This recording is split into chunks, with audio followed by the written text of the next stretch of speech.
This is a demo video to show you how to change the settings on your DKM FX using the on-screen display.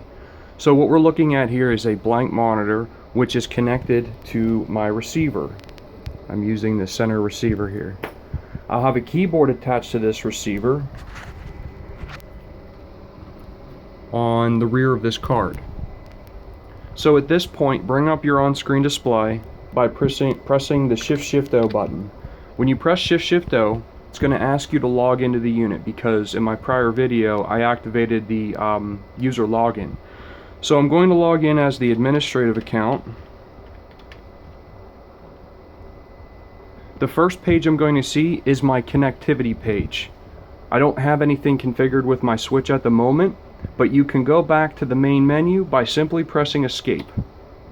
Now go down to Configuration, and you're going to, now that you're logged in as admin anyway, you can see up here that you're logged in as admin, you can bypass the login screen to gain access to your configuration. At this point, I'm going to go into the system, and you can see that my device name currently is named XYZ. I'm going to rename this to Demo Switch.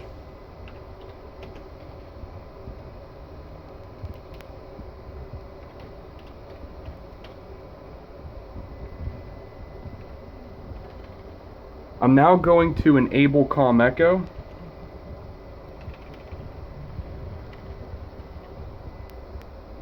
And press OK. Tab down to the OK button.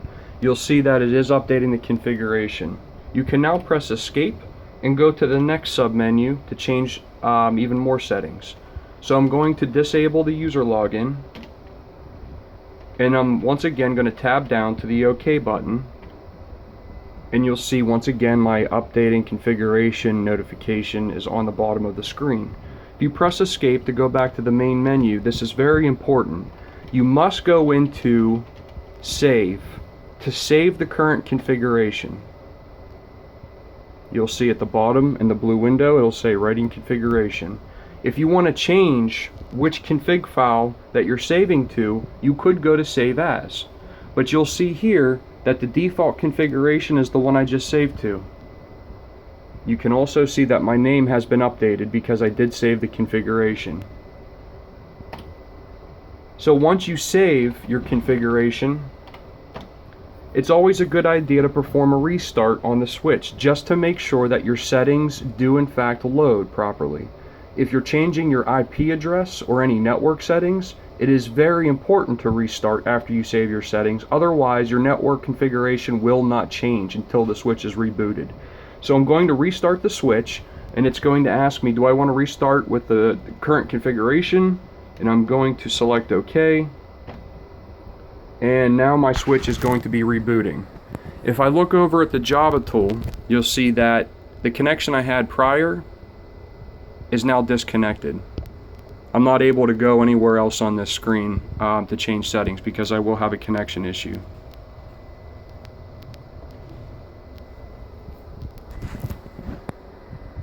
Now what I'm expecting to see when this reloads is I'm going to close this down and reconnect to it and make sure that my settings that I just changed are properly being loaded.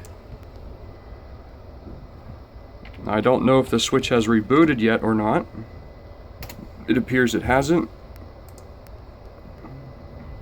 I can check that by using Shift-Shift-O, and Shift-Shift-O does not bring up an on-screen display.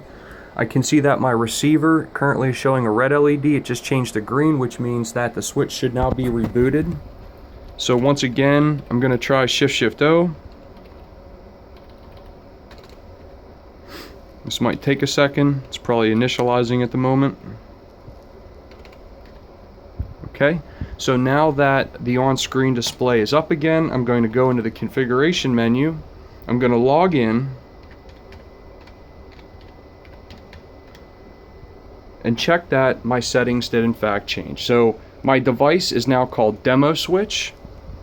My Enable COM Echo is now set to Yes.